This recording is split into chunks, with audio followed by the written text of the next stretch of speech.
Hello, I'm Tony Hughes, and I'm currently the Director of Cybersecurity and Consulting at Ansec IEA.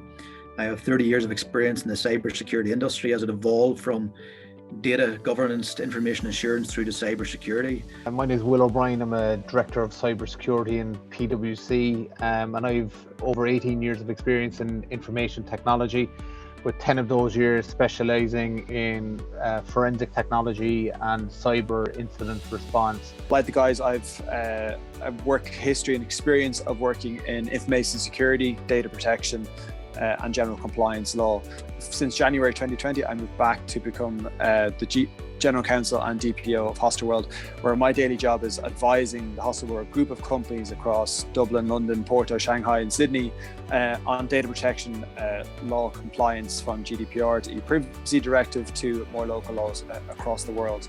Thanks, Gordon. And now that you've met your tutors, you're probably asking yourself, well, why should I do this course? Who's it for? Who's it designed for? Well, realistically, the course does take in elements of privacy management, cyber security, incident response, and those can be quite challenging terms. But in all honesty, it really deals with the concept of technology risk, and it's something we're all familiar with. We all speak a risk language. So the course itself is very much built around the 5 pillars of the NIST in America, which is the National Institute of Standards and Technology, and the Network Information Security Directive in Europe, which both are based on a 5-pillar model. And those 5-pillar models are identify, protect, detect, respond and recover, in that order.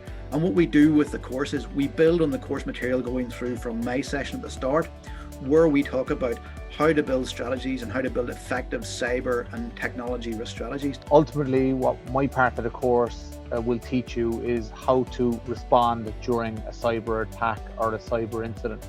It'll also give you deep insight into forensic techniques to help your organization to tell their story in terms of how they became attacked and ultimately what steps they should take to mitigate their risk and ultimately to emerge stronger as an organization. So what we'll look at then to bring it back a bit is where that obligation exists. Why does it exist? Where does it come from? It comes from data protection law. So we'll look at what are the origins of data protection law in Ireland and across Europe. From there, we'll then look into the more day-to-day practice and procedures of data protection, from carrying out data protection impact assessments, risk assessments, transfer assessments. Once we've gained that broad understanding of what the law says, what our obligations are, we'll look at, okay, what are the step-by-step requirements for notifying a breach to both a regulator and or the affected individuals.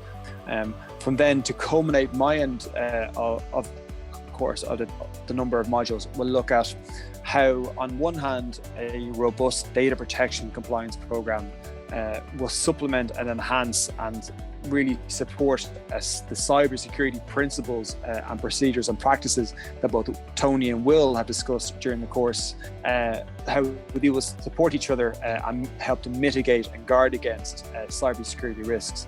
And the course itself, the idea is to build on all of the learning to get you to the very end of the course. And at the very end of the course, what we have is a scenario which basically compacts all of the learning down into a realistic scenario, which is built around real life examples that all of the tutors have experienced.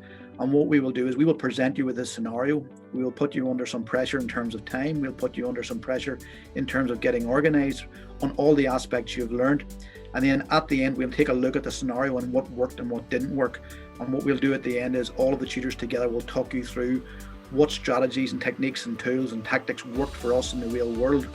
And again, what that allows you to do then is, hopefully, is if you do fail that one, and it's not an exam, but if you're going to fail to get all of the right answers, at least you've failed in a classroom. And when you see it for the first time in real life, you'll be prepared to be a resilient organizations in terms of technology risk. So the certificate in technology risk and data incident management is obviously an online course. It's delivered through a blend of some self-study, some online lectures by distance learning, and then a series of webinars, all supported by case studies throughout the course, and then obviously the main case study at the end, which will form part of the examination. The online sessions and programs are all conducted in a virtual environment. So you'll be meeting the 3 course tutors throughout online throughout the course. The learning platform, Chartered Accountants Ireland Moodle platform, will host all the lecture materials. It'll host the course content and activities throughout the course as well. For more information, go to Chartered Accountants Ireland website on www.charteredaccountants.ie.